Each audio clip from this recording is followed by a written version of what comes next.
Hey what's up everybody, कैसे हो आप सब। वीडियो को लाइक करो, शेयर करो और सब्सक्राइब करो। Good morning students. जैसा कि आप जानते हो अपने फिजिक्स सेक्शन का chapter number 2 winds, storms and cyclones पढ़ रहे हैं, जिसपे कल हमने विंड्स के बारे में पढ़ लिया था। आज हम पढ़ेंगे विंड्स करंट। विंड करंट होता क्या है, ये डेवलप कैसे होता है, ये जानेंगे। ठीक है, तो पहला है uneven heating between the equator and the poles cause the north south wind।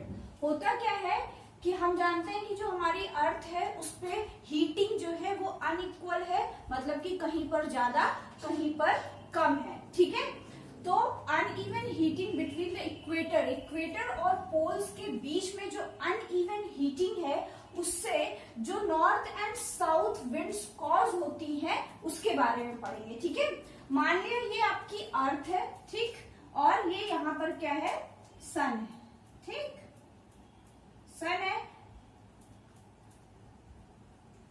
इसकी क्या है, रेजेस जो है वो जा रही है। ठीक है, होगा क्या, सबसे ज्यादा रेजेस कहाँ जाएंगी, इक्वेटर पे, जिसे हम इमेजिनरी लाइन कहते हैं। ठीक है, सबसे ज्यादा रेजेस कहाँ पड़ेंगी, यहाँ पर पड़ेंगी, यहीं पर पड़ेंगी ना सबसे ज्यादा, इक्वेटर के पास। ठीक, होगा क्या कि जो इक्वेटर के पास की एयर है, जो यहाँ पर एयर प्रेजेंट है, ये और ये 0 to 30 डिग्री नॉर्थ और 0 to 30 डिग्री साउथ पे जो एयर प्रेजेंट है वो क्या होगी, सबसे पहले हॉट होगी बहुत ज्यादा। और हमने कल ही पढ़ा था कि जब एयर हॉट होती है तो वो क्या करती है, राइज करने लगती है अपवर्ड, उसका प्रेशर क्या हो जाता है, लो हो जाता है। तो होगा क्या, जो यहाँ की एयर है, इस जगह की एयर है, वो हॉट हो जाएगी तो राइज अप करने लगेगी, मतलब कि ऊपर जाने लगेगी। ठीक है, ऊपर जाने लगेगी। तो अब क्या होगा, जो यहाँ की एयर ऊपर जा रही है वो उसके ऊपर जो 30 डिग्री है वहां पर क्या है, जो एयर है वो इसके कंपैरिजन में 0 डिग्री के कंपैरिजन में क्या है, कोल्ड है, मतलब उसका प्रेशर क्या है, हाई है। वो क्या आने लगेगी, नीचे आने लगेगी। ठीक, वो क्या आने लगेगी, नीचे आने लगेगी 0 डिग्री पे। मतलब कह सकते हैं कि 0 से 30 डिग्री के बीच में एयर का एक्सचेंज हो रहा है। यहाँ की एयर बहुत ज्यादा हॉट है इसलिए राइज अप कर रही है, यहाँ की एयर इसके कंपैरिजन में कम हॉट है इसलिए वो 0 डिग्री की जगह पे आ रही है और वहां पर क्या ले रही है, उसकी जगह ले रही है। सेम प्रोसीजर जो है वो इस साउथ वाले क्या कहते हैं 0 और 30 डिग्री पे होगा। ठीक है, यहाँ की एयर भी क्या करेगी, ट्रेवल करने लगेगी, अपना प्लेस चेंज करने लगेगी। जब 0 to 30 के डिग्री के बीच का एयर का प्लेस चेंज हो जाएगा तब क्या होगा, अब यहाँ पर 30 डिग्री पे क्या होगा, एयर जो है वो बहुत ज्यादा हॉट हो गई होगी और 60 डिग्री पे क्या होगी, कम होगी। तो यहाँ पर इंटर एक्सचेंज चलेगा, किसका, एयर्स का। फिर जब यहाँ पर एयर एक्सचेंज हो जाएंगी तो क्या होगा, जो 90 डिग्री है पोल्स पर, वहां की एयर 60 डिग्री पे आने लगेगी। इस तरह नॉर्थ और साउथ में जो एयर का एक्सचेंज है वो चलता रहता है। ठीक है, इससे क्या होता है, विंड्स करंट कॉज होते हैं। नॉर्थ और साउथ विंड्स क्या होते हैं, विंड्स करंट कॉज होते हैं। ठीक है, पहला तो एक ये है। ठीक है, दूसरा क्या होता है, समर सीजन में क्या होता है, in summer season the land near the equator get warm and its temperature generally remain higher the ocean. ठीक है, मान लिया ये इंडिया है, ये इंडिया का नीचे। ठीक है, ये वाले ये सारा लैंड एरिया है, ये लैंड एरिया है।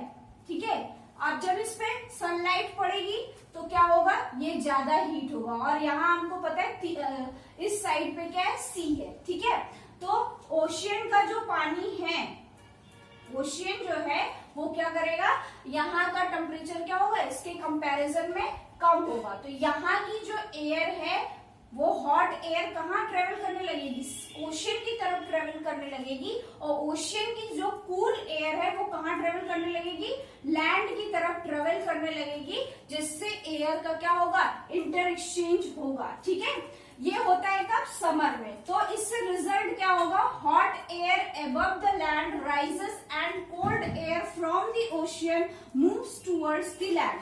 यही बात हुई, जब यहाँ की एयर क्या कहते हैं बहुत ज्यादा हॉट हो जाएगी तो वो ओशियन की तरफ चलने लगेगी और जो ओशियन की एयर है वो क्या है, कोल्ड है, वो कहाँ जाने लगेगी, लैंड की तरफ जाने लगेगी।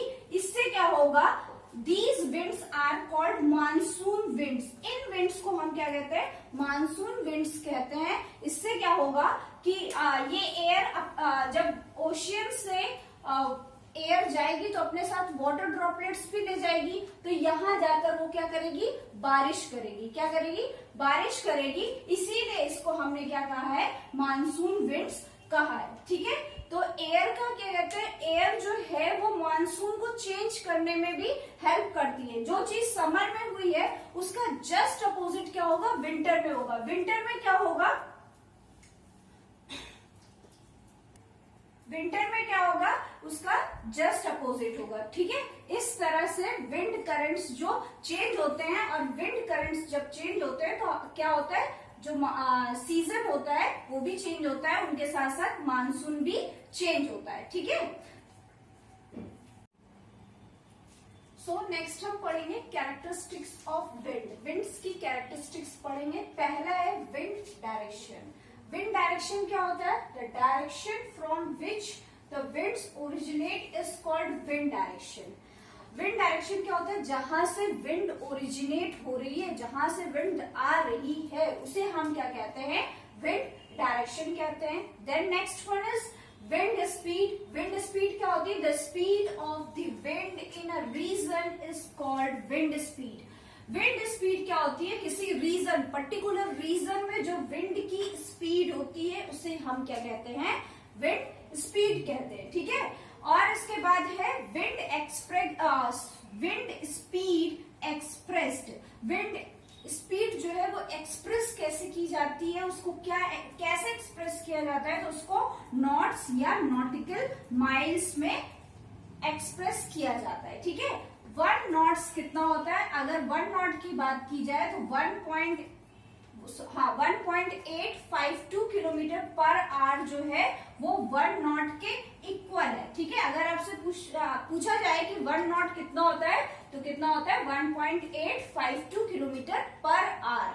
ठीक है, और एक्सप्रेस किस पे की जाती है, नॉट्स या फिर नॉटिकल माइल्स में। और यहाँ पर लिखा है एनोमीटर। एनोमीटर क्या होता है, वो डिवाइस जिससे हम विंड की स्पीड को क्या करते हैं, मेजर करते हैं। ठीक है, विंड की स्पीड हम किससे मेजर करते हैं, एनोमीटर से मेजर करते हैं। ठीक है, नेक्स्ट हम पढ़ेंगे थंडर स्टॉर्म। थंडर स्टॉर्म क्या होता है, जब बहुत तेज हवाएं चलती हैं और हवाओं के साथ क्या होता है, हम सभी जानते हैं कि हवाओं के साथ जब बहुत तेज बारिश होती है, और उस बारिश में जब कभी कभी क्या होता है, आपको अचानक से लाइटिंग दिखाई देती है और एक साउंड सुनाई देता है, उसे हम क्या कहते हैं, थंडर स्टॉर्म कहते हैं। ये होता कैसे है, develops in hot humid tropical region. कहाँ पे होता है, जहाँ पे टेम्परेचर बहुत ज्यादा हॉट हो, ह्यूमिड हो और ट्रॉपिकल रीजन हो, वहां पर होता है। इंडिया में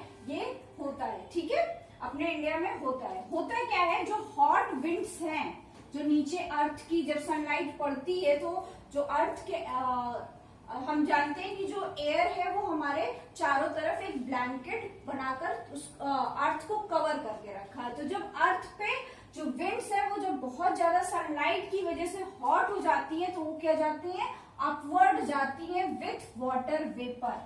वाटर वेपर के साथ कहाँ जाती है, स्काई पे जाती है, और वहां पर क्या होता है, वो वाटर वेपर्स क्या होती हैं, फ्रीज होती हैं। क्या होती है, अपने आप को कह सकते हैं कूल डाउन करती हैं, कंडेंसेशन करती है वहां पे। जैसा कि हम वाटर साइकिल में पढ़ते हैं कि वाटर गर्म हुआ तो यहाँ पर क्या, विंड्स गर्म हुई, विंड्स अपवर्ड गई और अपने साथ क्या लेकर गई, वाटर वेपर्स लेकर गई। वो वाटर वेपर्स वहां क्या होंगे, फ्रीज होंगे, और फ्रीज होने के बाद क्या होगा, जब ठंडे हो जाएंगे तो कहाँ फॉल डाउन कर जाएंगे, कहाँ, अर्थ सरफेस पे, जिसे हम कह सकते हैं क्या, बारिश। ठीक है, इसके बाद क्या होगा, rainfall and rising air create. जब रेनफॉल होता है तो उसके बाद जो राइजिंग एयर है, नीचे की जो एयर है वो भी क्या करती है, राइज करती है, और ये क्या करता है, क्रिएट करता है क्या, lighting in the air, air में क्या क्रिएट करता है, लाइटिंग क्रिएट करता है, और साथ में आपको कभी कभी क्या एक साउंड भी सुनाई देता है, एक साउंड भी प्रोड्यूस होता है, ठीक है। तो इस तरह से क्या है, थंडर स्टॉर्म क्रिएट होता है। और जब थंडर स्टॉर्म क्रिएट होता है, जब थंडर स्टॉर्म आता है, तो बोला जाता है कि आपको कुछ प्रिकॉशंस लेने चाहिए, ताकि ह्यूमंस को या फिर ज्यादा से ज्यादा चीजों को हम सरवाइव करा सके, उनका ज्यादा से ज्यादा डैमेज बचा सके, उनको बहुत ज्यादा हार ना हो। तो ठीक है, अब हम पढ़ेंगे प्रिकॉशन क्या क्या लेने चाहिए थंडर स्टॉर्म्स के, थंडर स्टॉर्म से उसके बारे में। नेक्स्ट हम पढ़ रहे हैं safety measures during thunder storm and lightning. Thunder storm और लाइटनिंग के टाइम पे हमें कौन से सेफ्टी मेजर्स रखने चाहिए, उनके लिए पहली, अगर थंडर स्टॉर्म या लाइटनिंग हो रही है तो आपको किसी सेफ शेल्टर पे चले जाना है, ठीक है। कोई ऐसी जगह जो बहुत ज्यादा सेफ हो, ठीक है। Do not stand below a tree और अंडर एनी इलेक्ट्रिकल पोल, किसी भी पेड़ के नीचे या फिर किसी इलेक्ट्रिकल पोल के नीचे आपको खड़े नहीं रहना है थंडर स्टॉर्म के टाइम पे। Then third one is if you are travelling be inside a closed car और बस, अगर आप ट्रेवल कर रहे हैं तो आप जिस भी ट्रांसपोर्ट पे आप ट्रेवल कर रहे हैं उसके अंदर ही रहेंगे, बस, कार, ट्रेन, जहां पर भी आप हैं आप उसके अंदर ही रहेंगे, ठीक है। Then if you are in the forest, और मान लीजिए आप किसी फॉरेस्ट में हैं, उस समय थंडर स्टॉर्म आ जा रहा है, तो आप किसी बड़े पेड़ की बजाय कोशिश करेंगे कि शेल्टर कहाँ लें, आप किसी स्मॉल ट्री के नीचे लें, ताकि अगर ड्यू टू थंडर स्टॉर्म वो गिर भी जाता है तो आपको ज्यादा डैमेज ना हो। अगर आप किसी बड़े प्लांट के पास खड़े हो जाएंगे, उसके नीचे खड़े हो जाएंगे, तो आपको डैमेज होने के चांसेस ज्यादा हो जाएंगे, ठीक है। तो अगर आप फॉरेस्ट में हैं तो कोशिश करिए, क्योंकि फॉरेस्ट में तो सभी जगह सिर्फ पेड़ ही पेड़ है, तो कोशिश करिए कि किसी स्मॉल ट्री के नीचे आप खड़े हों। देन डू नॉट प्लग और इनप्लग एनी इलेक्ट्रिकल डिवाइस, जब थंडर स्टॉर्म आता है तो उस टाइम पे आप कोशिश करें कि किसी भी इलेक्ट्रिकल डिवाइस का प्लग ना तो लगाएं स्विच बोर्ड पर और ना ही उसे निकालें, ठीक है। And last, if you are in an open area, अगर आप कोई ऐसी जगह पे है जहां पर एकदम ओपन है, कोई चीज नहीं है दूर दूर तक, तो आपको क्या करना है, do not lie down flat on the floor, तब आपको डर के जो फ्लोर है उस पर फ्लैट नहीं होना, पूरी तरह से बैठना नहीं है, लेटना नहीं है, कह सकते हैं, वो क्या हो सकता है, एक डेंजर सिचुएशन हो सकती है। तो ये कुछ सेफ्टी मेजर्स है जो आपको थंडर स्टॉर्म और लाइटनिंग के टाइम पे क्या करना होगा, लेने होंगे, जिससे आप अपने आप को क्या कर सकें, सेफ कर सकें, ठीक है। नेक्स्ट वीडियो में हम पढ़ेंगे साइक्लोन एंड स्टॉर्म्स के बारे में। तब तक के लिए गुड बाय, टेक केयर।